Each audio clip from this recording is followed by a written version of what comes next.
for at around 12 a.m., Corday Edai would be shot 22 times and hit on the spot. As it was later he got hit revealed, 22 times? 22 times. God damn! On the spot. As it was later revealed, as during the investigation into the hit, in an incident report from the Chicago Police Department, it was officially confirmed that the number of gunshot wounds Edai had suffered was not 2 or 6, but 22. God. It was also revealed damn. the same weekend, the city of Chicago saw a total of 44 deadly shootings. God damn, that same Edai weekend. That same weekend. Witness says the shooter goes by the name Tay600. Oh, this video unfortunately is about Edai passing away, man. Rest in peace to Edai. I used to love 600. That squad, I trust. 600. I used to love that. I used to love the whole team 600 for real. You know, I'm a real Chirac baby. You know what I'm saying? I grew up off these niggas' music. So before we get into the reaction, let's say rest in peace to Edai. Give it a moment of silence. Let's go. Let's get it, nigga. First name Ely, Edward Adam Lincoln Young. Actually, let's swap that around. It's Corday Ely. So last name Ely, first name Corday. Okay, and that both gunshots to the back. At this time, 10-4. Both hit, he got hit in the back twice. Right now, but yeah, they stay in my line, you know. I seen it because that shit could happen to anybody. That shit could have happened to one of us. You know what I'm saying? I was out here being in the street, so basically, like anything can happen at any moment. It just like, cause I really felt, I had like a small untouchable feeling until he died. That was my caption on Instagram. Like I felt untouchable until today, cause it was like damn, like, my nigga really gone. Yeah. He started a lot of he paved the way for a lot of that shit that was going on in Chicago. You feel me? He helped. One evening in 2021, 32-year-old Corday Edai, better known by his rap name Edai600, was out in the South Shore neighborhood of Chicago with a female companion. Even though Edai had built a legendary career in Chicago's drill scene, he had left the street life and his rap dreams behind to become a truck driver and pursue a legal form of income. I didn't know that. Even though he had retired from the drill scene and was far away from his opponent's territory that night in July, Edai's evening with the woman he was with didn't last long. For at around 12 a.m., Corday Edai would be shot 22 times and hit on the spot. As it was later he got hit revealed, 22 times? 22 times. God damn! On the spot. As it was later revealed, as he realized he was being confronted, the first thing he did was push the woman he was with out of the way to ensure her safety. Pause. Listen, I have a mentorship called the Mula membership where I'm going to teach you how to get rich with business, YouTube, crypto, stocks, financial literacy, credit, every single way. Now, I became a millionaire by the time I was 23 years old. I'm going to teach you step by step for only $50. Click the first link in the description right now and get added to my group chat where I'm going to give you one-on-one help to make sure you get rich in 2024. Click it right now. Stop tweaking because we got very, very, very limited spots and I don't want you to miss this bag. Right there. That's crazy. Earned him even more respect than he already had before his passing. Almost 3 years after his passing, Edai600 is remembered as a massively influential figure in Chicago drill music and a legend in the streets of Chicago. Damn, bro. To this day, the identity of Edai600's assailant and the motive for the gruesome hit have not been officially confirmed. But as always, I heard the it was. streets I ain't have gonna a say version that. of the events that the police are still looking into. I ain't gonna say that. To try to bring Edai's assailant to justice. Although it had been a while since he had last made drill music and was working as a truck driver at the time, he should have moved, Edai600 was still incredibly respected in the streets of Chicago and viewed by many as a legend. Since his early days, Edai has been associated with Team 600, a set of black disciples affiliated with rappers. Who the hell is the white boy LA in the back? Capone Sleep. to 600 Breezy to Rondo Number 9. From its foundation, Team 600 had beef with other groups like 051 Young Money and the STL EBT set of the Gangster Disciples, otherwise known as Tukaville, which included rappers like the late FBG Duck and Billionaire Black. In fact, in 2012, Duck They got and into Billionaire it. Black I remember that. an infamous diss track aimed directly at Edai600 titled Edai Is You Serious? A couple of years later in 2014, Edai clapped back with his own legendary diss track named War, which brought even more attention to his name in the streets of Chicago. The famous diss track, That which song's has over so 5 hard, million though. views on YouTube to this day, That's so hard. includes the infamous diss, "You on that bus stop like Tuka, who put you under the streets," in reference to the passing of STL-EBT rapper Tuka, who was hit at a bus stop 3 years prior to the release of War. In the same track, Edai also heavily disrespected the late Lil JoJo, regarded by many as a Chicago street legend. It's undeniable that War was a track that amplified the conflict between Team 600 and Brick Squad. And after its release, boy. things only got even more difficult for I remember Edai. I remember them times. Almost exactly a year after Lil JoJo's passing, LA Stony at the Capone, Stony. one of Team 600's most popular members, was hit LA as got he was killed leaving the on recording Stony? studio. After the suspects were arrested about 70 a at year the Stony. later, it was revealed that they had ties to 051 Young Money. But after taking such a heavy loss, the situation only became more complicated for Edai and Team 600, when in 2014, Rondo Number 9 Rondo and and Edai's C-Day. younger brother, C-Day, were arrested and sentenced to almost 40 years in prison A for the piece, hit boy. of a taxi driver named Javon Boyd. With several members of Team 600 deceased and some of his close allies in prison, Edai became Y'all see Team that 600 boy? deceased. And some I'm of gonna his tell you something right now. I'm not trying to go there. So I don't know why niggas think it's just so cool to be doing it. Yeah, nigga, I'm hard. Gorilla. Fuck you. I'm finna go give you some money, nigga. You tripping. We're gonna give you some money. Chill. Sit back. Get high some motherfucker. You know? Y'all, you tripping, close man. I'm allies not in going to that prison. place. Y'all got Edai me became one up. of Team 600's most prominent rappers. But despite his popularity in the streets of Chicago, he never reached mainstream success, which is why he ended up turning to a regular job as a truck driver, Well, truck which drivers doesn't get happen paid very too, often man. in the streets. Although he was mocked for having a normal job by other gangs, he was doing something that most former gangsters and drill rappers would never dare to do: Be embarrassed to do. pursue a decent, honest living, and try to forget the street life. Ain't nothing wrong with that, gang. I don't get no Although nobody Edai say. gave up drill Ain't rap nothing wrong with that. and all its thrills, dangers, and risk, the streets never forgot about him, and eventually they came back to haunt him. Still, on the evening of July 21st, the last thing Edai 600 was expecting was to be gruesomely confronted. It's like, damn, like, what? Like, that's a piece of the puzzle we never thought that it get snatched away. Shortly after 12 a.m. that evening, police received a 12 a.m. report of a shooting on the 7200 block of South Bennett Avenue in Chicago. 72nd and Bennett, so that's the Upon east side. arriving at the scene, He got they killed on the found east side. Edai lying on the streets with multiple gunshot wounds Oh! all over his body. Oh! Although paramedics rushed him to the University of Chicago 22 hospital times, as boy. quickly as possible, he was pronounced deceased upon arriving early Sunday morning.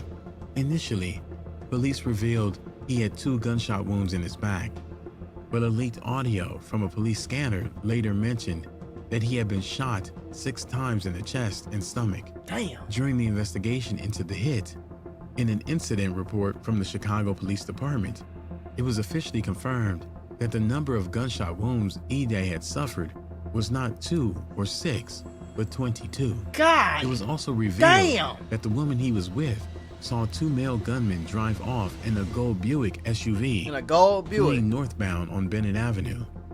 According to the incident report, But see, 72nd and Bennett ain't necessarily the ops, though. Is that the ops? 72nd and Bennett? I don't think so, folks. Them definitely not his direct ops. Like, that's not 051 and, like, you know, shit like that. It ain't like he was all the way out of bounds. I don't know what it's still the hood like a mother. I don't know why he was over there. But my homie used to live on 87th and Bennett on the guys.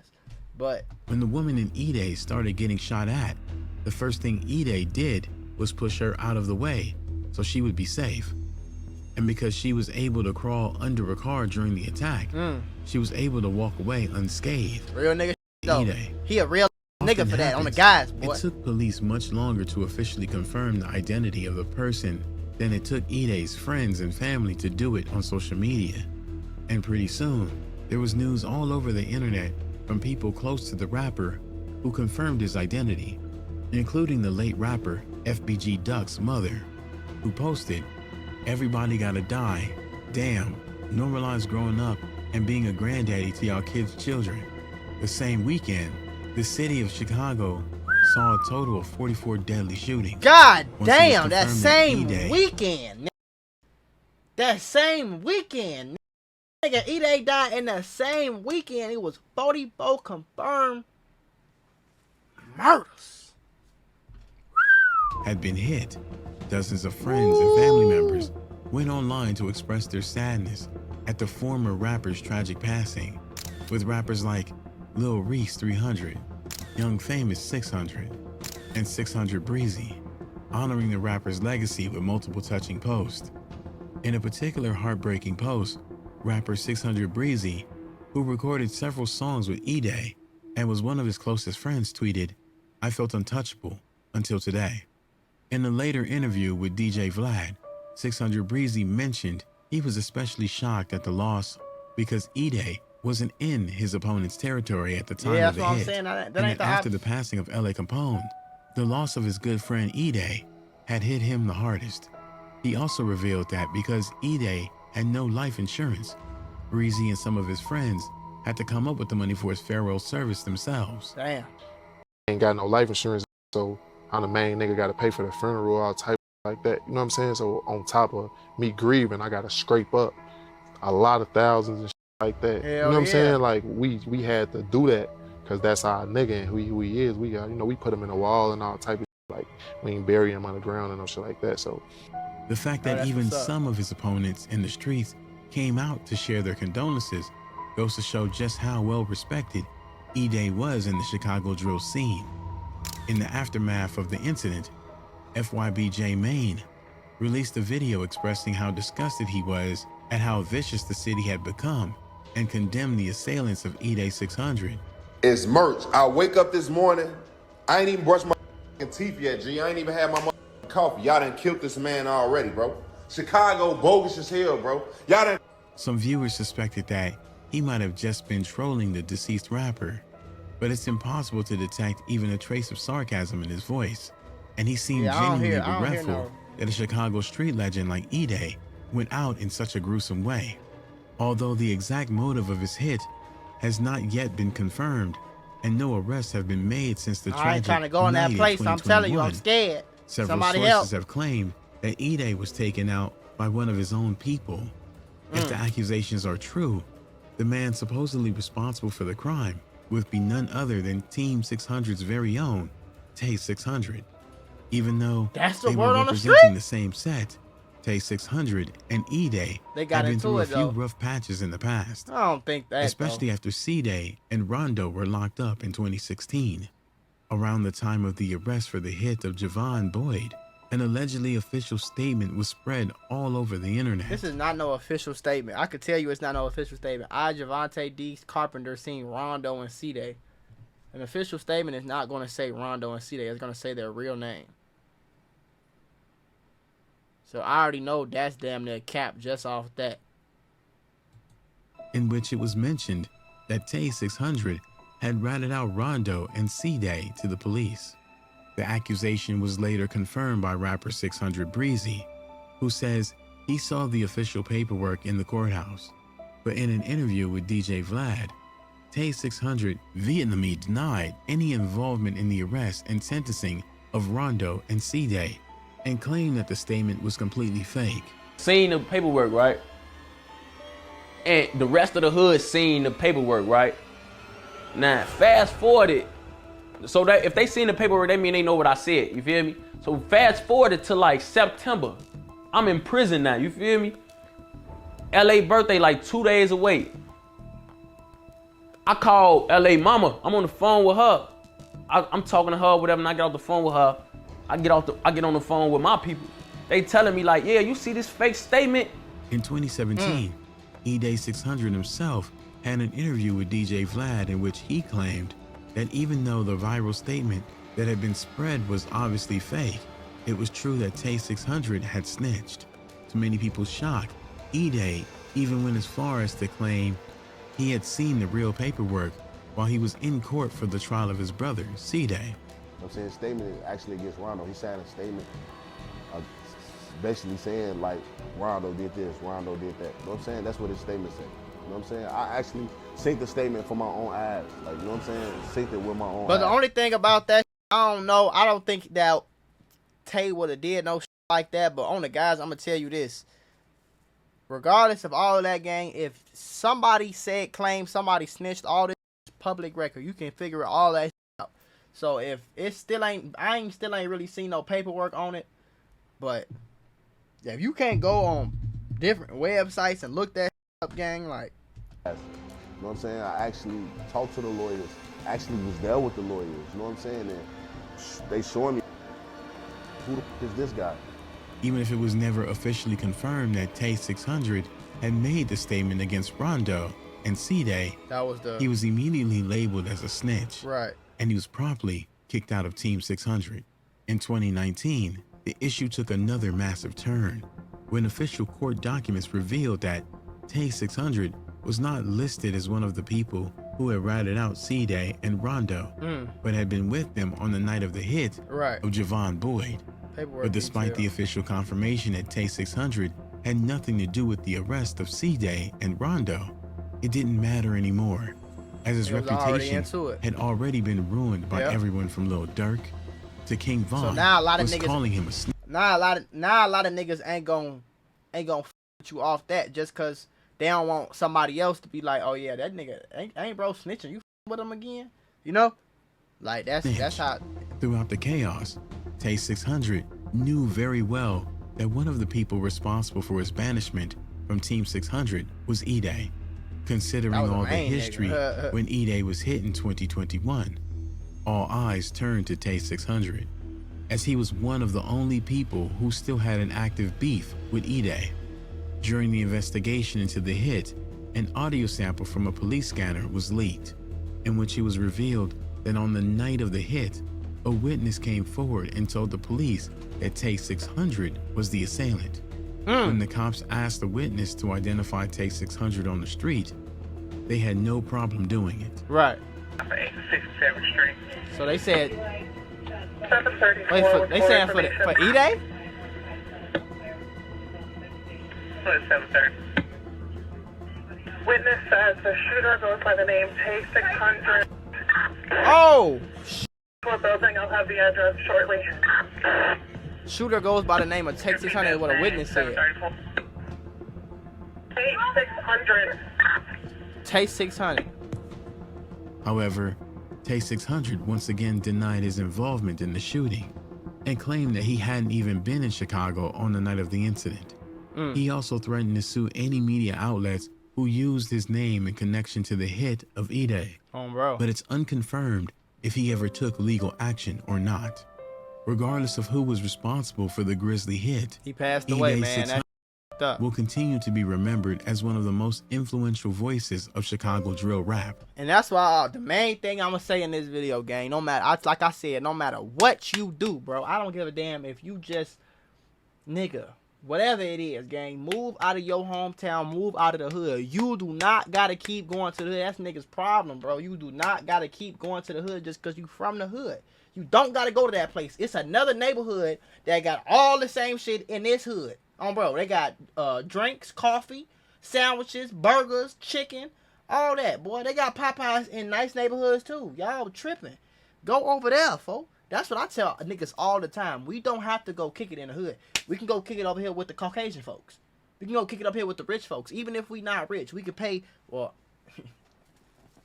I ain't gotta say that no more. But even if you're not rich, you can go over there and pay $40, $50 for a meal, gang, and just be cool, and you ain't gotta be in the hood where it's going on, what's going down at. If you can't do that, bro, move the f out the city, man. Even if you just to be a trucker, even if you gonna open up you a corner store, even if you got 10,000 followers on Instagram, you got $10,000, you just came up, whatever it is, you just start getting money, you're shining, you got a new watch, whatever it is, bro, niggas around you, niggas in them hoods, and niggas where you from, they hate you, boy. Bro, one of the best things I ever did was get out of Chicago before I blew up on YouTube, on the guys. Because if I would have still been in Chicago while I blew up and I still run around that, boy, I know somebody would have did something. Something would have happened, something. me or you, regardless. But to avoid all that shit, bro, just get the fuck out of there. But like I said, rest in peace to Edai. Ski!